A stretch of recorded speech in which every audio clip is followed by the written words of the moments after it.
Oke, baik, thank you semuanya. Luar biasa ya. Ini emoticon apinya udah bisa bikin bakar Pekanbaru ini banyak banget. Bisa kita mulai teman-teman? Silakan katakan yes di kolom chatnya, bisa kita mulai? Yes. Oke, baik, kita mulai ya teman-teman semuanya. Pertama saya ucapkan terima kasih kepada Kejar Mimpi Pekanbaru sudah mempercayai skill update, terutama saya pribadi ya, untuk memberikan materi seputar entrepreneurship atau wirausaha pada siang hari ini. Kita tidak akan bahas banyak-banyak tentang teknis teman-teman, tapi mungkin lebih kepada motivasi, mindset, bagaimana bisa konsisten dalam berwirausaha begitu ya. Karena kalau kita bahas copywriting-nya, product branding-nya, personal branding dan segala macam, mungkin waktu kita terbatas dan kita akan bahas di lain kesempatan pastinya. Slide saya sudah terlihat dengan jelas teman-teman semua? Sudah. Oke, baik. Pertama, tentu saja kita bersyukur kepada Allah Subhanahu wa taala. Hari ini kita masih diberikan kesempatan untuk hidup dan bisa beraktivitas seperti biasanya. Kemudian selawat dan salam senantiasa kita sampaikan kepada Nabi Muhammad sallallahu alaihi wasallam. Allahumma shalli ala sayyidina Muhammad wa ala ali sayyidina Muhammad. Oke guys, teman-teman semua, mungkin ada senior, ada junior, siapapun teman-teman yang berada dalam virtual meeting Zoom ini, saya izin untuk menyampaikan beberapa wawasan seputar kewirausahaan yang sesuai dengan kapasitas saya dan yang saya ketahui, yang pengen saya sharing buat teman-teman semua yang hadir pada siang hari ini. Oke, baik. Ngomong-ngomong soal wirausaha, biasanya kalau kita ngomong-ngomong ada orang yang sharing gitu sama kita pasti kayak, emang usahanya beliau apa sih gitu ya. Terus kayak kita tuh pengen banget kalau orang yang ngomong sama kita tuh ada bukti gitu ya. Kita nggak pengen orang itu cuman bacot doang. Nah, jadi teman-teman hari ini kalau teman-teman tanya usaha saya apa, alhamdulillah hari ini saya sedang mengelola sebuah lembaga pengembangan diri dan media kreatif. Teman-teman bisa lihat nanti di Instagramnya. Ini skill update ya, sudah akan berpanjang memperkenalkan apa itu skill update. Teman-teman nanti bisa follow aja. Jadi kita selalu mengadakan pelatihan seputar komunikasi, kewirausahaan, dan juga manajemen tim. Jadi buat teman-teman nanti silakan di follow aja yang pengen tahu, ini Bang Andri usahanya apa sih gitu ya. Jadi saya sedang mengelola sebuah lembaga pengembangan diri dan media kreatif di Kota Pekanbaru khususnya.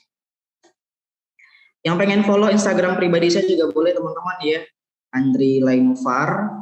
Nanti teman-teman di DM aja kalau minta di follow back ya. Ini beberapa kegiatan training yang kita lakukan, beberapa dokumentasi yang tertangkap oleh kamera ya, teman-teman bisa lihat. Ya udah nggak panjang-panjang ya teman-teman, kita langsung masuk ke materi biar teman-teman bisa dapat insight baru dari hari ini dari teman-teman Kejar Mimpi Pekanbaru.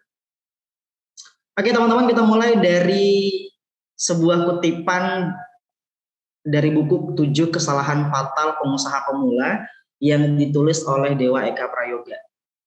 Ini menarik banget ya, mungkin teman-teman juga sudah pernah baca. Intinya begini ya, tidak ada yang lebih mulia antara pengusaha dan karyawan kecuali ketakwaannya kepada Allah Subhanahu wa taala. Ini versi Islamnya begitu ya, karena yang nulis buku adalah ini orang Islam gitu ya. Jadi buat teman-teman intinya begini. Ini juga sering terjadi di kampus ya, perdebatan persepsi antara boleh di-mute teman-teman panitia ini yang bersuara. Oke, baik teman-teman. Dulu waktu di kampus kita sering banget mendengar perdebatan persepsi tentang anak organisasi dengan anak yang akademik banget, bener ya? Jadi kayak sering banget terjadi anak organisasi bilang gini, kita tuh kuliah bukan cuman masuk kelas kemudian pulang, tapi kita harus ikut organisasi gitu. Terus ada lagi yang bilang anak-anak akademik bilang begini, kita ini kuliah disuruh oleh orang tua untuk nuntut ilmu, bukan malah main ke sekrek, kuliah rapat gitu ya. Nah ini perdebatan yang tidak pernah selesai dari tahun ke tahun antara anak organisasi dan anak akademik. Di dunia secara umum ya teman-teman, di masyarakat juga sering terjadi perbedaan persepsi yang tidak pernah ketemu titik temunya, yaitu antara pengusaha dan karyawan. Ya, pengusaha bilang gini, lu kerja jam 8 berangkat, jam 7 berangkat, pulang jam 5, terus digaji UMR. Itu kerja apa dikerjain gitu ya misalkan. Itu kayak ngerendahin teman-teman kita yang karyawan gitu. Terus teman-teman yang karyawan juga bilang gini, ngapain sih sibuk-sibuk bikin usaha? Mending ikut PNS, mending jadi karyawan gitu ya, gajinya jelas, ada tunjangan dan segala macam gitu. Jadi sebenarnya teman-teman kalau kita balik lagi ya, hidupnya adalah pilihan. Jadi kalau bagi saya teman-teman mau jadi pengusaha, mau jadi karyawan, nanti kalau teman-teman yang mahasiswa sekarang yang udah tamat kuliah nanti fresh graduate gitu ya, mau milih jadi PNS oke silahkan, mau jadi karyawan ya sangat-sangat diperbolehkan. Kalau mau jadi pengusaha ya lebih bagus lagi begitu. Jadi sebenarnya pilihan kita setelah kita tamat kuliah atau pilihan kita sekarang adalah bagian pilihan dari hidup kita yang harus kita terima konsekuensinya. Jadi sebenarnya nggak ada yang salah antara satu sama lain. Tapi buat teman-teman sudah menentukan pilihan pengen jadi karyawan, maka jangan mengeluh dengan profesi itu. Dan buat teman-teman yang sudah memilih untuk jadi pengusaha, maka juga jangan mengeluh dengan segala macam bentuk resiko tantangan ketika teman-teman menjadi pengusaha. Do you see what I mean, teman-teman? Yes. Bisa kita lanjut ya. Sekarang saya mau tanya dong teman-teman, karena kita via virtual meeting Zoom, kalau saya open mic nanti teman-teman yang lain mungkin bakal ribut. Kita komunikasinya via chat aja ya. Teman-teman ini gambar apa? Boleh dibantu saya di kolom chat. Jawab, ini gambar apa kira-kira? Ini gambar apa teman-teman? Boleh dibantu kalau di kolom chat. KFC, ada jawaban lain? Silakan. Kakek Sanders. KFC. Ada jawaban lain? Silakan KFC. Ini udah pada makan siang belum teman-teman? Kok jawabannya pada KFC semua ini? Ini logonya KFC ya teman-teman. Tadi ada jawaban juga dari, saya lupa namanya, tadi bilang kakek Sanders ya. Yes, ini benar teman-teman, ini logo KFC. Logonya ini diambil dari wajah foundernya KFC sendiri. Namanya adalah Herlans Colonel Sanders. Yes, benar Arini, karena Herlans Colonel Sanders. Teman-teman kalau baca biografinya, teman-teman cek di Google gitu, di internet ya. Beliau ini konon katanya baru sukses di umur 80 tahunan. Kemudian nggak hanya itu teman-teman, beliau juga baru diterima produknya ini oleh perusahaan dan terkenal hingga hari ini setelah mengalami penolakan hingga 1000 kali lebih begitu. Nah, jadi ada dua sebenarnya yang pengen saya sampaikan di sini tentang Herlans Colonel Sanders. Namun sebelum itu teman-teman ya, saya pengen nanya dulu deh. KFC ini produk ataupun bisnis dari Herlans Colonel Sanders ini adalah ayam yang dibalut dengan tepung kemudian digoreng benar dengan bumbu tertentu, betul teman-teman? Benar begitu? Ayam yang dibalut dengan tepung dengan bumbu tertentu kemudian digoreng. Oke, baik. Teman-teman yang hadir di sini, kalau kita di Ampera gitu ya, ayam serupa itu disebut dengan ayam apa sih? Ayam yang dibalut dengan tepung ya, ayam pop ya, Rahul. Itu harganya berapa teman-teman kalau ayam pop? Ayam kara. Ayam pop harganya berapa? Cuman 8.000 ya. Tapi kalau KFC berapa teman-teman? 18 paling murah itu ya. 25, 35 tergantung paketannya. Pertanyaan kedua teman-teman. Teman-teman pernah lihat nggak kalau ada kumpulan anak-anak mahasiswa lagi makan atau mungkin teman-teman sendiri makan ayam pop nih di Ampera, kemudian jangan makan dulu, kita foto dulu, fotoin ayamnya lagi makan ayam pop nih gitu. Pernah nggak? Jarang banget ya. Tapi kalau di KFC teman-teman, dia nggak makan, yang makan temannya gitu ya. Dia yang bikin story. Kenapa kira-kira? Pas zaman Rahul muda nggak sih Bang? Kita tua ya Rahul. Kira-kira kenapa teman-teman? Kalau di KFC ini dia nggak makan, dia cuma nemenin temannya curhat gitu. Tapi dia yang bikin story, yes, karena brand, apalagi agar terlihat gaul. Next, biar kelihatan makan KFC padahal enggak, ya. Kelihatan keren. Nah, ya kita tahu sekarang udah kerennya aja gitu teman-temannya karena pengen gengsi ya, kelihatan anak orang kaya, anak-anak keren gitu. Ya kita hari ini taunya udah keren-kerennya aja gitu. Nah, seperti yang saya bilang sebelumnya, kita nggak tahu nih perjuangannya. Kalau kita lihat lagi biografinya, teman-teman, Herlans Colonel Sanders justru ada dua hal yang pengen saya sampaikan. Ya. Yang pertama, memang beliau adalah orangnya pantang menyerah. 1000 kali ditolak, masih tetap nawarin produknya sana-sini gitu ya. Teman-teman baru jual risol, ditolak di kampus A, ditolak kampus B, kampus C, besoknya udah nggak mau, emang nggak berbakat aku jualan. Benar? Baru 4 kali ditolak gitu ya. Atau misalkan ikut lomba deh, ikut event, ikut PKM deh, misalkan kalau mahasiswa ya, program kreativitas mahasiswa. Semester 1 ikut, semester 3 ikut, semester 5 ikut. Nggak juga diterima-terima proposal, udahlah kayak nggak berbakat deh gitu. Bener?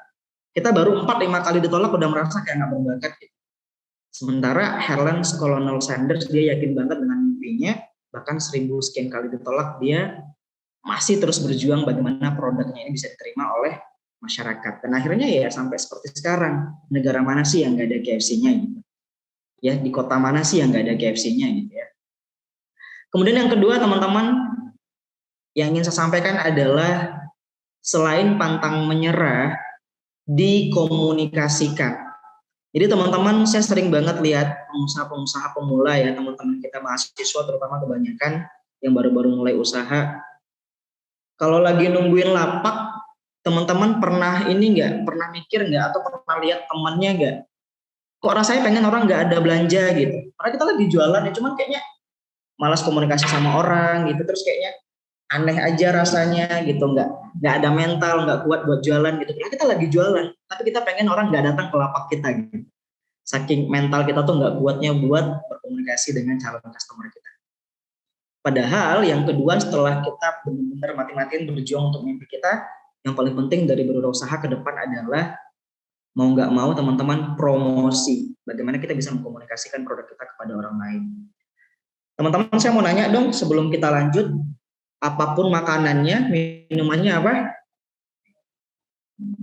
Boleh dibantu kolom chat. Apapun makanannya, minumannya, teh botol sosro ya.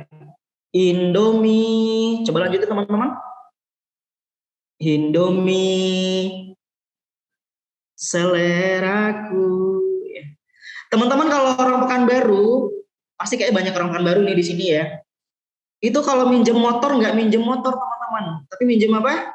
Anak Pekanbaru, minjem Honda ya. Kalau disuruh beli deterjen, itu bukan deterjen bilangnya, beli Daya atau Rinso, bener? Bener nggak? Padahal mereknya Boom ya, mereknya macam-macam, tapi belinya beli Rinso, mereknya Soklin gitu ya. Tapi kalau disuruh sama emaknya beli Rinso, walaupun teman-teman nggak belinya Rinso nggak apa-apa tuh. Iya Aqua, yes. Padahal beli mineral ya, padahal murah Aqua macam-macam. Tapi beli Aqua gitu, ya udah apapun brandnya, pokoknya kalau minuman ini minuman apa sih kemasan yang ada gelasnya itu namanya Aqua gelas gitu. Kalau yang ada botolnya Aqua botol gitu, nah mereknya beda-beda padahal. Nah, inilah sebenarnya teman-teman sekalian ya yang ingin saya sampaikan sebelum kita lanjut ke materi-materi selanjutnya nanti ya. Inilah mungkin bisnis-bisnis yang hari ini menjadi top of mind di masyarakat. Bagaimana sebuah produk yang sebenarnya banyak banget brandnya tapi mereka yang diingat. Ini juga akan kita pelajari nanti ke depan teman-teman sekalian ya. Bagaimana kalau kita udah buka usaha setelah nanti konsisten dengan itu, next teman-teman harus belajar bagaimana brand teman-teman menjadi top of mind dibandingkan produk kompetitor. Yes, brand positioning ya. Kita lanjut ya teman-teman. Saya mau nanya lagi dong, ini kopi yang di atas sebelah kanan saya harganya berapa? Yang pakai gelas bening? 3.000-an dapat ya. Kalau kopi yang sebelah kiri yang pakai ini gelas warna putih Wih, 50K. Teh yang di bawah berapa teman-teman? Teh yang di bawah bisa bikin sendiri ya di rumah. Ribuan dapat kalau makan di Ampera plus gratis malah. Kalau yang es teh berapa? Paling murah 8.000 ya, 7.000. Kalau baju teman-teman yang sebelah kanan saya yang polos paling 35-an dapat ya. Tapi kalau yang sebelah kiri, wah itu harganya 150-an. Karena Yugo Sport ada brandnya.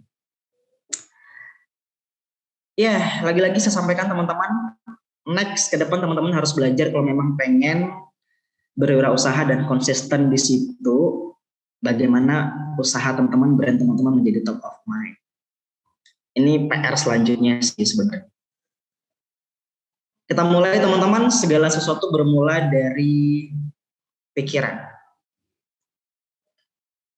Dalam buku copywriting karangan dari Darmawan Aji dikatakan bahwa apa yang kita pikirkan ya itu akan berpengaruh kepada perasaan kita.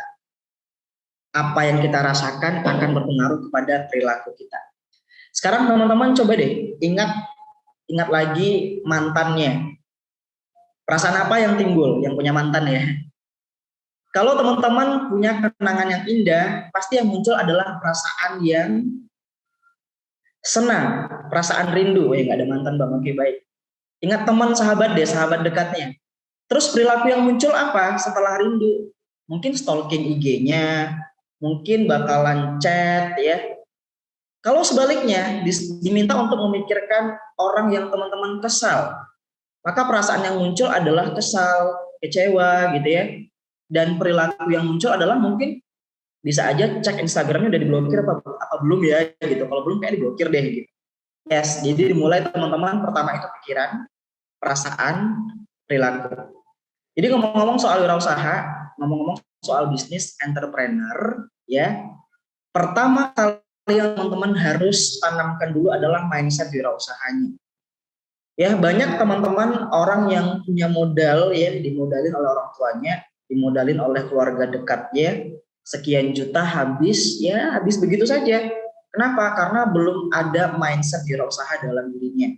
Sehingga tidak tahu dan tidak mengerti bagaimana mengelola modal yang diberikan. Maka yang paling penting sebenarnya dari entrepreneur itu adalah mindsetnya dulu harus menjadi seorang yang mindset wirausaha gitu.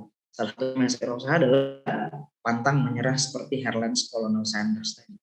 Buat teman-teman yang mau nanya nanti kali pertanyaannya di akhir ya, tadi ada yang nanya kayaknya. Nanti di sesi pertanyaan nanti boleh nanya. Nah ngomong-ngomong soal mindset teman-teman, menurut Gunawan, mindset itu adalah kepercayaan-kepercayaan yang mempengaruhi sikap seseorang. Sekumpulan kepercayaan atau suatu cara berpikir yang menentukan perilaku dan pandangan, sikap dan masa depan seseorang. Ya. Jadi mindset ini, cara kita berpikir tentang sesuatu itu akan sangat berpengaruh kepada cara kita memandang sebuah keadaan, sikap dan masa depan kita. Teman-teman kalau lihat orang-orang yang sukses berwirausaha, Pak Khairul Tanjung misalkan gitu ya, orang-orang besar, Pak Nadiem Makarim misalkan, kalau kita lihat lagi, mindset mereka benar-benar mindset orang sukses, mindset orang-orang yang percaya dengan kemampuan dirinya, mindset orang-orang yang benar-benar paham bahwa hidup ini memang akan ada gagalnya dan mereka percaya sekali ketika mereka melakukan sesuatu ada dua kemungkinan, berhasil atau gagal. Tapi ketika mereka tidak melakukannya sama sekali, maka sudah pasti tidak ada hasil ya. Maka mindset ini yang paling pertama perlu kita tanamkan dulu teman-teman kalau pengen teman-teman jadi wirausaha. Kenapa? Karena saya sampaikan ya teman-teman, nggak mudah jadi pengusaha teman-teman. Apalagi pengusaha yang dalam tanda kutip mungkin nggak punya modal banyak ya, yang tidak dimodalin gitu. Cuman modal awal mungkin berapa ratus ribu gitu. Bisa nggak ya buka bisnis? Orang-orang yang yakin pasti mereka bisa. Bahkan teman-teman saya pribadi dulu di awal-awal ya boleh dikatakan saya nggak ada modal sama sekali ya. Karena memang bisnisnya di jasa gitu ya, bisnisnya memang diberi ilmu seperti ini, buka pelatihan. Ya saya benar-benar pede aja teman-teman di awal bagaimana saya percaya bahwa tetap akan ada orang yang daftar dan percaya dengan wawasan yang saya miliki gitu. Dan alhamdulillah hari ini kita udah keliling Indonesia tuh mungkin belum ya, cuman kayak beberapa kota sudah pernah pergi untuk memberikan seminar pelatihan di bidang yang saya tekuni, komunikasi, entrepreneur, dan manajemen tim. Nah, ngomongin soal bisnis ya, apa sih itu bisnis? Apa sih itu entrepreneur, wirausaha? Menurut Peterson dan Plowman ya, serangkaian kegiatan yang berhubungan dengan pembelian atau penjualannya, simpel banget. Tapi poinnya adalah yang dilakukan secara berulang-ulang. Ini poinnya teman-teman. Jadi kalau teman-teman ada expo di kampus misalkan, terus teman-teman jual risol, tapi pas expo doang, itu belum dikatakan bisnis. Kenapa? Tidak dilakukan secara berulang-ulang. Ini kuncinya sebenarnya. Jadi teman-teman ya masih sekedar jualan sih istilahnya ya, belum buka bisnis. Kenapa? Karena tidak dilakukan secara berulang-ulang. Oke, kita lanjut nih teman-teman. Tips ya atau step wajib pebisnis pemula nih buat teman-teman yang pengen buka bisnis. Perlu saya nanya dong, di sini yang daftar di Pekan Binar ini, chat yang pengen jadi pengusaha boleh cung tangannya dong. Di sini siapa yang pengen jadi pengusaha?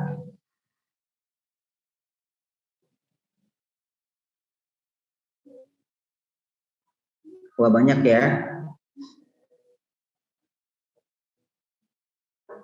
Jadi bener nggak sih kalau kita jadi pengusaha itu yang paling penting itu pertama kali adalah modal. Saya nggak berani bilang enggak ya teman-teman, karena ya modal so pasti harus ada, nggak mungkin enggak ya. Karena ada yang bilang tuh ya, kalau bisnis tuh nggak perlu ada modal gitu, yang penting berani gitu segala macam ya. Kalau menurut saya modal penting, cuman teman-teman kalau versi saya nggak perlu modal yang banyak itu intinya. Karena yang paling penting dari memulai untuk membuka usaha itu adalah ini 7 step yang pengen saya sampaikan pada siang hari ini. Yang pertama, banyak orang punya modal tapi tidak punya keberanian, akhirnya nggak jadi buka usaha juga teman-teman. Ya, maka yang paling penting pertama memang adalah keberanian dulu. Teman-teman harus berani mengambil resiko kalau menjadi seorang pengusaha itu siap kaya dan siap bangkrut gitu ya. Dan pasti antara dua itu teman-teman ya. Kemudian yang kedua, setelah teman-teman berani untuk membuka usaha, maka yang paling penting adalah karena kita sudah di abad 21, teman-teman, di abad bagaimana teknologi semakin canggih, semakin berkembang, teman-teman harus menguasai teknologi. Jadi nggak boleh ansos lagi teman-teman kalau teman-teman udah berkomitmen untuk menjadi seorang pengusaha. Karena apapun usahanya hari ini, ketika sudah berkecimpung dengan teknologi, insya Allah akan lebih mudah dikenal oleh masyarakat dan berkembang. Maka poin kedua setelah teman-teman berani untuk memulai adalah cobalah menguasai teknologi untuk mengembangkan bisnis atau usaha teman-teman. Gunanya apa? Untuk marketing produk teman-teman ya. Paling minimal teman-teman harus tahu deh fitur-fitur yang mungkin nggak harus yang kayak Google Ads dulu, enggak ya, Instagram Ads, Facebook Ads. Setidaknya teman-teman ngerti banget dengan fitur-fitur yang ada yang gratis dari Instagram, dari WhatsApp, dari Tele dan segala macam. Sekarang saya mau tanya dong teman-teman, kalau di WhatsApp tahu fitur pesan siaran nggak? Ada yang tahu pesan siaran atau ada yang nggak tahu? Dicoba. Yang nggak tahu bilang nggak tahu, yang tahu bilang tahu di kolom chat boleh. No, broadcast bukan. Pesan siaran beda sama broadcast.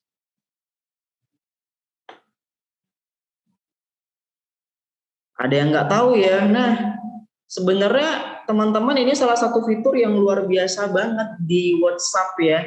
Teman-teman klik deh di WA-nya. Sekarang bisa nggak ya? Pakai laptop apa pakai HP sih? Ada titik 3 nanti ada pesan siaran baru gitu. Nah, ini sangat-sangat membantu teman-teman. Kuncinya orang nge-save nomor Anda nge-save nomor mereka, itu kita bisa klik satu klik aja, itu bisa nyampe pesan sampai 250 orang. Dengan syarat hanya saling nge-save nomor doang. Makanya saya selalu kalau kita bikin pelatihan ya, saya selalu kayak minta peserta saya untuk save nomor saya. Nanti mereka chat saya, kenalin nama mereka siapa, dia saya bisa save back itu nama mereka gitu, nomor mereka.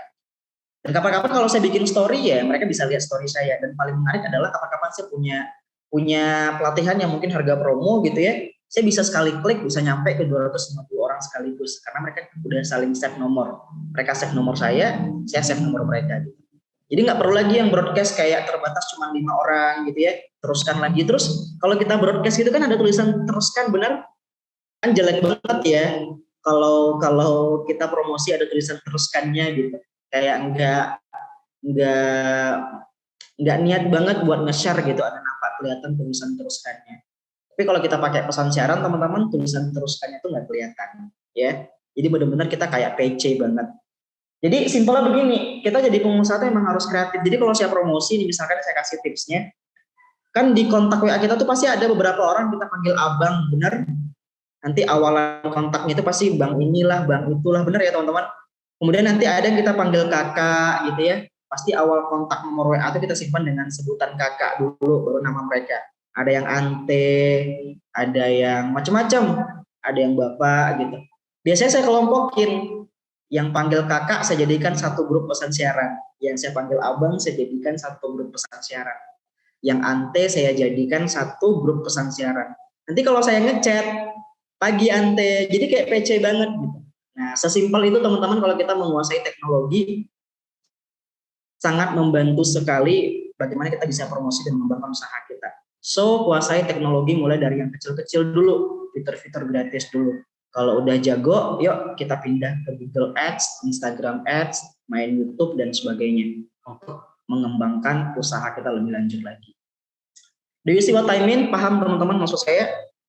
Jadi nggak bisa ansos lagi kalau teman-teman udah komitmen jadi pengen buka usaha gitu, nggak boleh ansos lagi. Itu pesan saya ya. Kecuali teman-teman emang kayak buka usaha di kampung gitu ya, yang benar-benar mereka harus datang ke lokasi. Tapi kalau teman-teman menguasai teknologi ya, dia akan lebih cepat berkembang. Dia akan mudah menjadi top of mind di masyarakat karena sering dilihat oleh orang-orang gitu. Kemudian yang ketiga adalah product knowledge, teman-teman. Setelah kita menguasai teknologi, mau nggak mau teman-teman kalau udah komitmen buka usaha, teman-teman harus 100% menguasai tentang produk yang teman-teman jual. Kalau jasa juga begitu, teman-teman harus menguasai tentang jasa yang teman-teman jual ke masyarakat. Jangan sampai nanti kalau orang nanya produk kita nggak ngerti kelebihannya, kekurangannya gitu ya. Gimana orang mau beli, orang yang jual aja nggak ngerti tentang apa yang dia jual. Kemudian yang keempat, teman-teman, jalur distribusi. Apalagi buat teman-teman yang pemula ya, step ini sangat-sangat harus teman-teman perhatikan. Jalur distribusinya lancar apa enggak gitu ya. Produsennya siapa sih gitu, ini diproduksi di mana gitu ya. Terus kalau kita pesan sekian, nyampe nggak ya dalam durasi sekian hari. Jangan sampai nanti customer kecewa dengan kita gara-gara tidak sesuai dengan janji yang kita tawarkan. Apalagi pemula ya kan, kita belum memproduksi barang sendiri. Ya untuk pemula kalau mau belajar, nambah pengalaman dulu, saya sarankan jangan produksi dulu deh ya. Teman-teman ya jualin produk orang dulu, is okay, nggak masalah. Untuk nambah-nambah pengalaman sampai akhirnya yakin dan pede bisa produksi sendiri. Karena memang kalau buka usaha dengan produksi sendiri ya mau nggak mau modalnya memang harus gede. Jadi dimulai dulu dengan jualin produk orang, modal sekian teman-teman jual atau diolah dengan jadi sesuatu gitu dan ya dijual kembali. Kemudian yang kelima teman-teman, step berikutnya adalah kalau teman-teman pengen buka usaha, pastikan customer base-nya dijaga benar-benar, disimpan. Kapan-kapan ada promo seperti yang saya bilang tadi, jangan sampai ada nomor WA yang kececer, teman-teman bisa share lagi tentang produk atau jasa yang teman-teman jual. Jadi bisnis yang besar itu adalah pasti bisnis yang customer base-nya luar biasa teman-teman. Itu Google ya, Facebook, Instagram yang kita pakai hari ini. Kan kalau kita daftar pakai biodata dulu, benar kita lahir di mana, usia berapa, benar ya teman-teman? Itu adalah bagian cara mereka untuk mengambil database kita. Makanya mereka benar-benar kayak kalau ada yang ulang tahun diucapin gitu ya.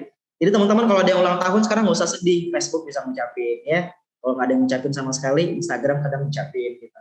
Bahkan kita diingatin tuh sama ini pengalaman-pengalaman kita, ini Anda 2 tahun lalu gitu ya, ini kenangan Anda 3 tahun lalu. Saking mereka benar-benar menyimpan database dari customer mereka, teman-teman. Sama kalau kita juga mau jualan risol, misalkan jualan goreng pisang, ayo di save nomor orang yang beli, ya. Ayo di save target market kita nomornya, dan pastikan mereka juga nge-save nomor kita. Biar apa? Biar tadi seperti yang saya katakan, bisa saling ngirim pesan, ya, bisa saling komentarin status satu sama lain. Kemudian yang keenam, teman-teman, konsumen tetap. Setelah teman-teman menyimpan database dari customer teman-teman, target market teman-teman, pasti tuh nanti ada yang repeat order beli sampai 2-3 kali gitu ya. Orang-orang seperti ini coba di bold, dipisahkan Excel-nya, diberikan perlakuan yang berbeda, teman-teman. Martabak Juragan adanya di Pekanbaru doang atau ada di seluruh Indonesia sih? Boleh bantu saya jawab? Ada yang tahu martabak Juragan? Teman-teman ada yang tahu martabak Juragan nggak? Boleh dibantu di kolom chat, jawab tahu. Oke. Berarti, oh ada yang nggak tahu, di Bukit Tinggi nggak ada martabak Juragan ya? Bagi yang tahu deh teman-teman ya, martabak Juragan itu, buat teman-teman yang tahu, banyak yang nggak tahu. Atau apa ya yang ada di seluruh Indonesia kali ya? Oke, saya contohin martabak Juragan aja ya. Martabak Juragan itu teman-teman, dia di kotaknya itu nanti ada kupon gitu. Kalau kita udah beli 10 kali nanti gratis 1. Tahu ya teman-teman yang pernah beli martabak Juragan. Nasi Padang nggak ada ininya pula, nasi Padang nggak ada kuponnya pula ya. Nasi uduk juga nggak ada. Pokoknya teman-teman pasti ketemu dong.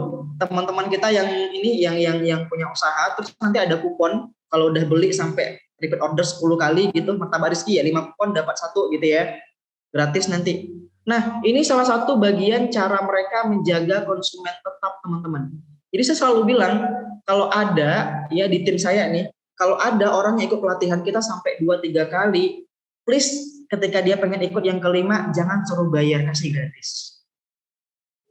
Ini akan membuat dia mempromosikan produk kita, usaha kita tanpa kita minta, teman-teman. Kenapa? Karena dia merasa ada value yang berbeda dari kita gitu ya. Jadi kalau saya dulu pas saya masih mahasiswa gitu ya, saya udah bosan banget nih makan martabak Juragan, kayak udah muak deh pengen makan martabak yang lain gitu. Pas saya buka lemari, itu kupon udah jumlahnya 8 gitu. Aduh, sayang banget nggak sih tinggal 2 dapat gratis 1. Pernah ada yang kayak gitu nggak? Karena kuponnya udah nanggung banget, tinggal beli 1 dapat gratis, jadinya tetap beli produk yang padahal kita udah bosan dengan produk itu gitu. Inilah yang saya maksud, cara menjaga konsumen tetap yang udah repeat order sama kita, teman-teman. Jadi selain setelah kita save ya, kita simpan database-nya, kita pilih-pilih tuh siapa yang repeat order, siapa yang beli 2-3 kali. Dan orang-orang seperti ini kita berikan perlakuan yang berbeda dengan yang lainnya. Salah satunya bisa dipromosikan dari awal, kalau udah dapat 5 kupon bisa gratis gitu ya. Nah, banyak banget orang-orang jadinya tertarik untuk membeli produk jasa kita gara-gara dengan cara atau sistem seperti ini, teman-teman. Dan yang terakhir, baru tempat, teman-teman. Jadi kalau teman-teman udah berani memulai, udah paham teknologinya, product knowledge-nya udah benar-benar paham 100%, jalur distribusinya aman, customer base-nya sudah ada, konsumen tetapnya juga udah ada, dan sudah diberikan perlakuan yang berbeda, baru tuh teman-teman cari tempat. Problemnya selama ini yang sering terjadi adalah kalau kita dikasih modal, kita ujuk-ujuk langsung cari tempat ya, boro-boro mau untung, belum lagi mulai usaha udah rugi, habis jutaan rupiah untuk sewa tempat ya. Ini tidak hanya terjadi bagi orang-orang yang kecil, teman-teman ya, pengusaha-pengusaha kecil, tapi juga dulu pengusaha-pengusaha besar juga melakukan kesalahan seperti ini. Dan sekarang kita sudah tahu kesalahannya di situ, maka kita jangan melakukan kesalahan yang sama ya. This is what I mean. Yes, kita bisa lanjut.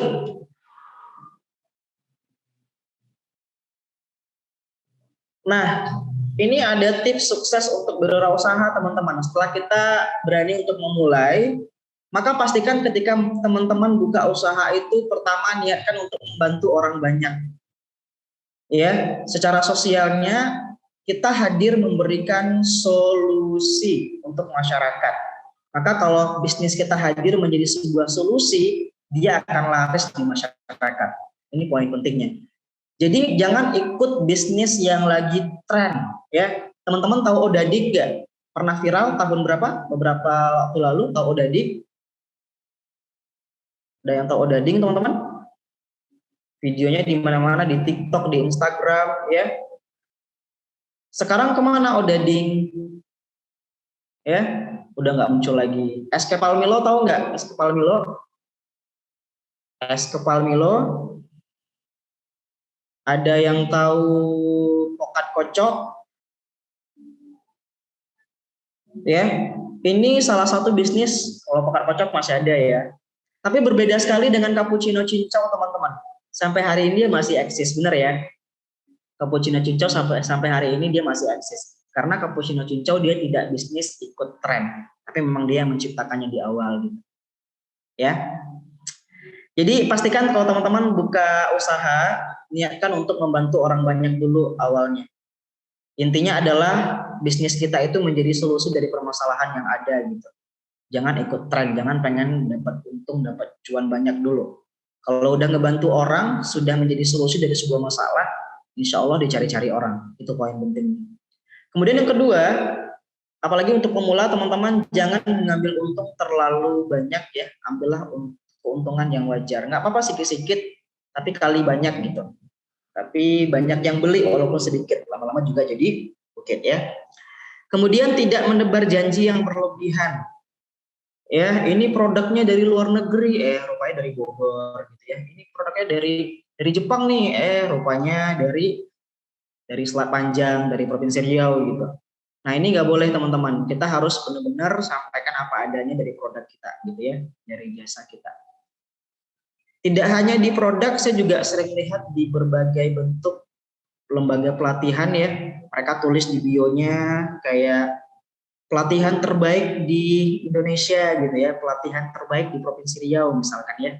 Standar terbaiknya apa sih gitu. Nah, ini menurut saya terlalu menebar janji yang berlebihan. Jadi sampaikan apa adanya saja. Kemudian yang keempat ya, teman-teman mungkin udah tahu banget ya, udah sering banget kita dengar istilah duit ya. Doa, usaha, ikhtiar, tawakal gitu. Jadi doa dulu, habis itu usaha, ikhtiar, tawakal. Bedanya tawakal sama nyerah apa teman-teman? Tawakal tuh udah usaha dulu baru serahkan hasilnya kepada yang maha kuasa gitu ya. Tapi kalau nyerah, belum coba udah nyerah. Kemudian yang terakhir, amanah teman-teman. Amanah ya. Amanah di sini maksudnya kalau kita janjiin sama orang 3 hari ya 3 hari produknya nyampe gitu. Apalagi buat teman-teman yang mungkin masih dalam status yang tadi ya, produksi bukan dari diri sendiri, mungkin dari Jakarta dulu dianterin barangnya, PO ya sistemnya, pre-order gitu. Ya janjiin sesuai dengan hari yang benar-benar barang itu akan sampai ke tangan customer kita. Saya mau nanya deh sebelum saya lanjut teman-teman soal amanah, ngomong-ngomong soal amanah ya. Teman-teman lebih enakan mana? Contoh satu, saya janjiin ke teman-teman, misalkan saya bisnis percetakan nih, teman-teman cetak jersey sama saya atau spanduk deh.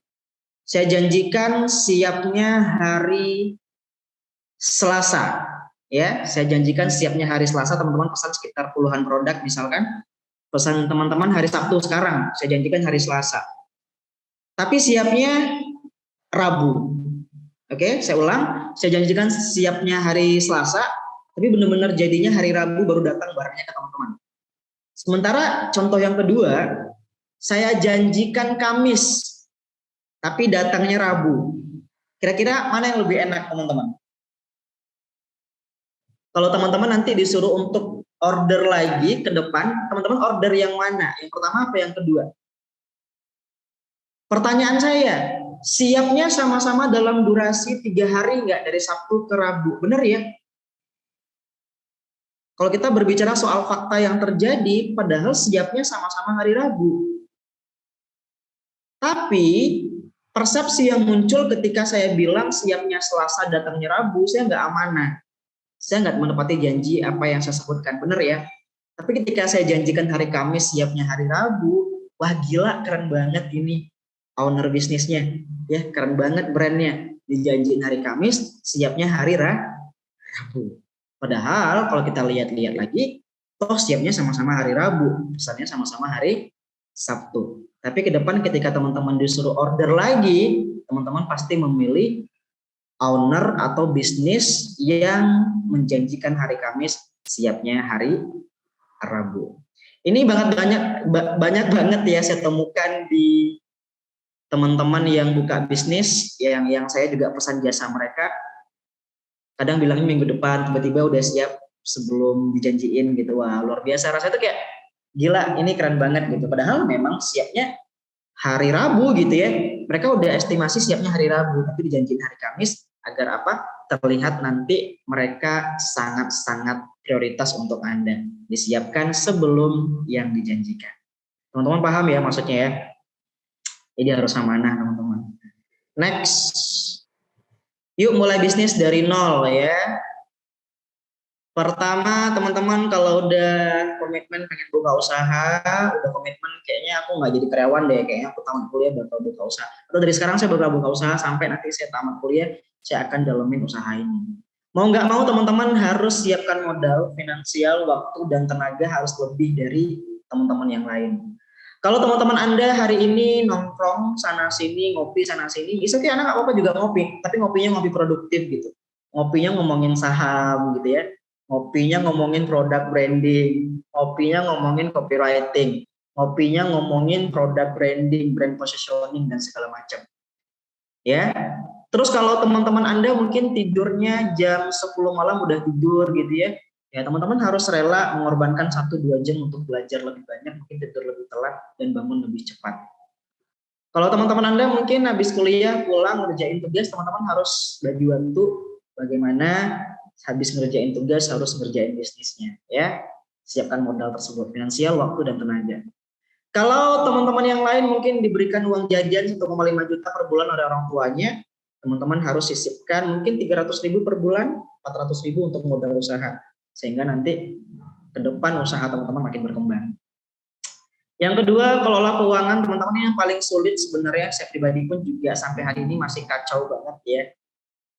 Cobalah pisahkan keuangan bisnis dan keuangan pribadi. Paling simpel pisahkan dompetnya ya kalau yang uang cash. Yang kedua kalau ATM pisahkan rekeningnya. Tapi saya pun hari ini masih gabung ya teman-teman. Jadi ini memang hal yang sangat susah. Kadang kita butuh sesuatu untuk personal gitu ya. Sementara uang personal udah habis, sekarang pakai uang usaha gitu. Tapi buat teman-teman yang pengen serius banget buka usaha, ayo mulai hari ini hal-hal kecil seperti ini diperhatikan. Pisahkan keuangan bisnis dan keuangan pribadi. Kemudian yang ketiga, susun rencana bisnis yang matang. Jangan orang bikin bisnis, kita bikin bisnis jangan gara-gara hanya ada expo kita buka usaha, tapi benar-benar kayak susun rencana bisnis yang matang. Teman-teman kalau mau belajar bikin bisnis yang bagus itu ya banyak banget macam model bisnis ya. Salah satunya model bisnis kanvas, misalkan belajar di sana bagaimana menentukan value, bagaimana menentukan target market, macam-macam. Harus benar-benar disusun secara matang, jangan ikut-ikutan. Terus belajar dan membuka diri ya, kita kasih aplaus dulu buat teman-teman Kejar Mimpi sudah memberikan wadah buat teman-teman yang mau belajar berwirausaha ya. Kita kasih aplaus online deh, silakan emoticon tepuk tangannya ya buat teman-teman Kejar Mimpi Pekanbaru khususnya sudah mewadahi teman-teman seluruh Indonesia yang pengen belajar membuka usaha secara gratis, lagi luar biasa. Dan kita kasih aplaus juga buat teman-teman apresiasi yang ikut hadir hari ini untuk belajar. Karena ini adalah orang-orang yang mau belajar dan terus membuka diri. Pesan saya teman-teman jangan terlalu sering ikut-ikutan pelatihan seminar yang gratis, tapi cobalah ikut yang berbayar karena biasanya yang berbayar ilmunya jauh lebih dalam ya. Kemudian yang apa-apa itu namanya juga bagian perjuangannya. Kalau biasanya kita nuntut ilmu tuh ada yang kita keluarin, ada effort, kita biasanya kayak lebih serius untuk mendalami ilmu tersebut. Secara psikologinya begitu. Kemudian jangan takut gagal teman-teman. Memang salah satu ya menjadi tantangan terbesar ketika kita ingin buka usaha adalah kita khawatir ini akan gagal berhasil apa enggak. Teman-teman ingat lagi pesan saya tadi di awal ya. Ketika kita memulai sesuatu ada dua kemungkinan yang terjadi, berhasil atau gagal. Tapi ketika kita tidak memulai sama sekali, sudah pasti tidak ada hasil. Dan yang terakhir, disiplin waktu, teman-teman ya. Disiplin waktu. Mulai bagi waktunya, mana waktu untuk kuliah, mana waktu untuk teman, mana waktu untuk bisnis, mana waktu untuk healing, mana waktu untuk kerja gitu.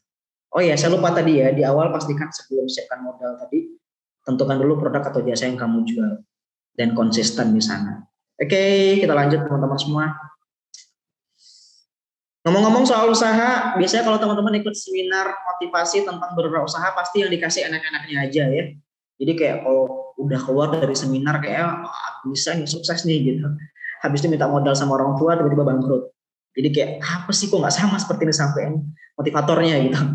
Itu teman-teman saya sampaikan juga ya enak gak enaknya di sini teman-teman. Kelebihan jadi pengusaha itu apa sih? Yang pertama bebas waktu ya.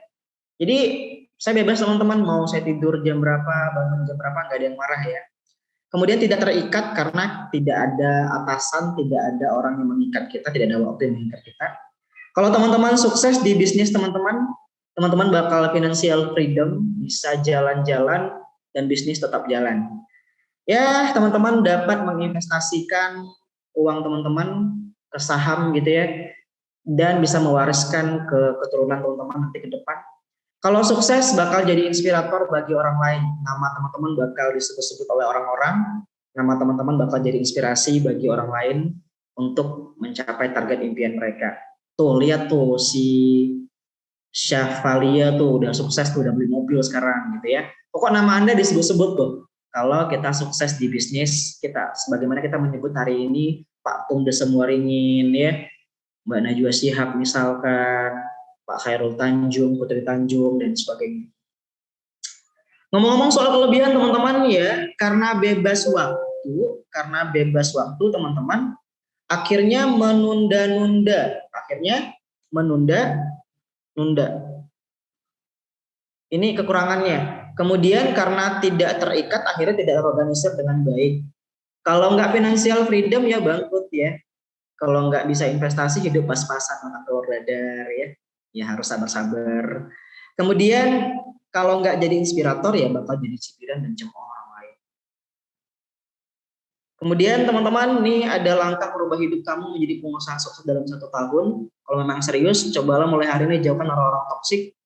Kemudian buat tujuan yang jelas, fokus pada tujuan tersebut, jangan tergoda dengan tawaran-tawaran lain, harus fokus ke bisnis tersebut. Belajar dari kesalahan, karena kalau kita belajar dari orang yang sukses, rata-rata cara orang sukses sama teman-teman. Tapi kalau kita belajar dari kesalahan orang sukses, mereka gagal dengan cara yang berbeda. Maka kita jangan sampai melakukan kesalahan-kesalahan yang kita lakukan. Kemudian investasikan setengah dari penghasilan Anda. Jangan sampai uang jajan dihabiskan semua. Kalau jadi karyawan sekarang, ya sisihkan buat modal. Kembangkan skill yang sudah dimiliki, ya. Kembangkan lagi skill desainnya, ya, skill public speakingnya, yang membantu teman-teman untuk mengembangkan usaha teman-teman. Yes, yang terakhir, selalu lawan rasa takut. Ketika mulai menghantui, lawan lagi, dengan terus belajar tentang ilmu bisnis, agar apa? Semakin kita persiapan, nah, maka akan memudar rasa takut itu. Kenapa? Kita tahu cara mengatasinya. Nah, kalau kata Bob Sadino nih udah mau berakhir materi kita ya teman-teman, nanti saya akan jawab. Kalaulah indeks prestasi IPK di atas 3, alamat menjadi calon karyawan. Teman-teman setuju nggak nih?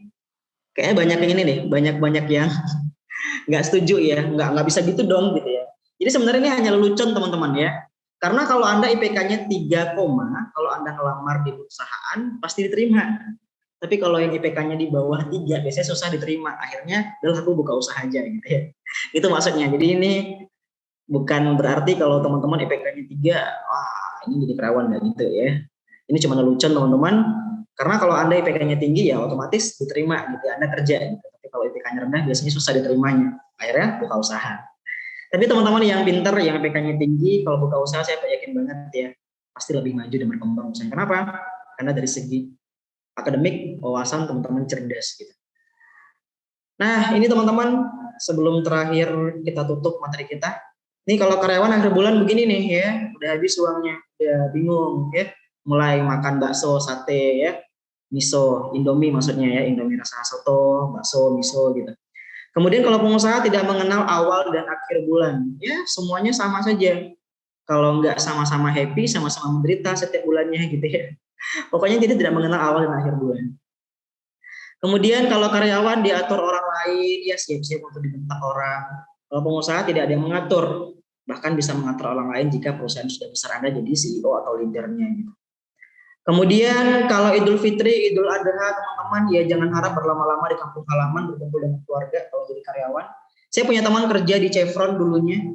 Hari ini pulang, besok Idul Adha, habis sholat langsung pergi lagi ke kantor. Gila, sedih banget nggak? Orang-orang pada ngumpul gitu. Saya bisa seminggu di rumah, saya bisa 4 hari di rumah. Ya lagi-lagi, itu pilihan beliau dan beliau harus terima itu. Jangan mengeluh dengan pilihan tersebut. Tapi kalau pengusaha bisa kapan aja ketemu keluarga. Ya nggak ada keterikatan waktu harus pulang kapan. Karena kita yang ngatur waktu kita. Kerja selalu di kantor dan di tempat yang sama. Ya, alhamdulillah kalau kantornya estetik teman-teman ya, ada akuariumnya, ada taman digitalnya mungkin segala macam gitu ya. Tapi kalau kantornya ngadap dinding udah polos, bayangin ya, datang jam 8, pulang jam 5 ngadap dinding terus. Sama setiap hari gitu ya. Tapi kalau pengusaha teman-teman bisa ketemu orang-orang, bisa kerja di mana aja gitu ya. Bisa kerja di kafe ini, bisa kerja di kafe sana, macam-macam.